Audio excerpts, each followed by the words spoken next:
तरफ से यहाँ पर खरीफ फसलों को नुकसान होने की एक्सपेक्टेशन है और इसी में एक कॉटन भी है। हमारे साथ कॉटन एसोसिएशन ऑफ इंडिया के प्रेसिडेंट विनय कोटक हैं। विनय जी नमस्कार, शुक्रिया साथ जुड़ने के लिए। और महाराष्ट्र कर्नाटका में तो हालत थोड़ी ख़राब है। महाराष्ट्र में तो क्लियरली 70% की डेफिशिएंसी है, गुजरात में 80-85% डेफिशिएंसी है। एज ऑफ नाउ कॉटन की फसल अर्ली डेज हैं, पर आपको लगता है चिंताजनक बात है? Manisha ji, thank you very much for inviting me. अभी ये बारिश जो कम है उसके कारण एक थोड़ा एकरेज कॉटन का बढ़ जाएगा, तो हमें लगता है कॉटन का एकरेज अबाउट 10% बढ़ेगा पूरे इंडिया में, क्योंकि कॉटन को सबसे कम रुई पानी चाहिए। तो cotton is a safer crop for the farmers, तो वो सोच के फार्मर्स एकरेज तो बढ़ाएंगे कॉटन में। लेकिन आगे जाके डिस्ट्रीब्यूशन कैसा रहता है, कभी स्टार्ट होता है और डिस्ट्रीब्यूशन कैसा रहता है, उसके हिसाब से यील्ड पे असर होगा। तो कॉटन में yield will be the most important thing to observe. वो बारिश के कैसे, how is the distribution of rain, that is very important. बाकी तो विनय जी, इसके कारण एकरेज पड़ेगा। विनय जी, किन महीनों में कॉटन अगर बोई जाए तो किन महीनों में कॉटन को पानी चाहिए?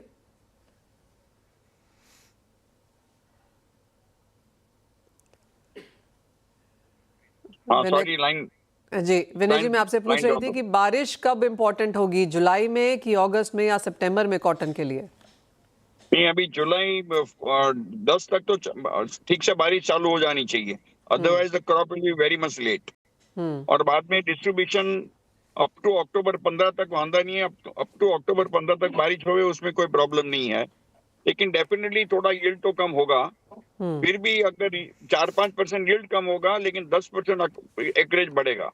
ओके विनय जी, अगर हम ओवरऑल कॉटन क्रॉप की यहाँ पर बात करें तो क्या एक्सपेक्टेशंस हैं? फिर लास्ट ईयर क्या फाइनल नंबर क्या है, इस साल से क्या एक्सपेक्टेशंस हैं? लास्ट ईयर का फाइनल तो अभी हम और एक महीने के बाद नक्की होगा, लेकिन डेफिनेटली 330 क्रॉप हो जाएगा। 330 लाख क्रॉप डेफिनेटली हो जाएगा। और इस साल से कुछ एक्सपेक्टेशंस हैं अभी, अगर 10% एकरेज बढ़ा के 4% यील्ड घटा के भी देखें तो क्रॉप तो बढ़ेगा ऐसा लग रहा है।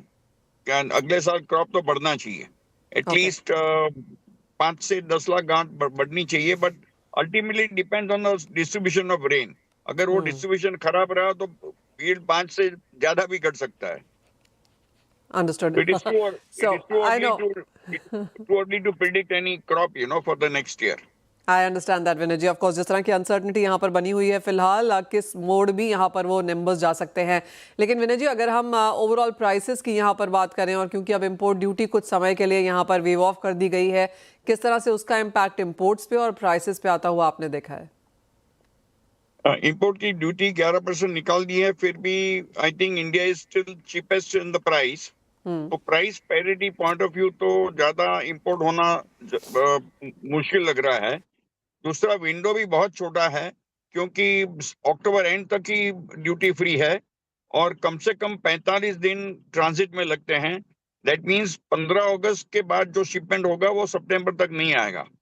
सो ये करंट सीजन में मेरे ख्याल से additional, because of duty removal, 6 से 7 लाख गांठ आएगी, उससे ऊपर नहीं आएगी। Alright, point taken. बहुत शुक्रिया मिस्टर कोटक हमारे साथ आज यहाँ पर जुड़ने के लिए और बताने के लिए। तो क्लियरली एकरेज बढ़ सकती है, लेकिन यील्ड्स में गिरावट है, इंपोर्ट्स बहुत ज़्यादा आने की एक्सपेक्टेशन नहीं है। फसल बढ़ सकती है, लेकिन भी उसमें भी इफ्स एंड बट्स हैं। तो क्लियरली यहाँ पर आगे मॉनसून कैसा है, सोइंग कैसी है, और उसके बाद फ्लावरिंग पॉड के टाइम पर यहाँ पर किस तरह के नंबर्स आते हैं, उस पर नज़र होगी हमारी।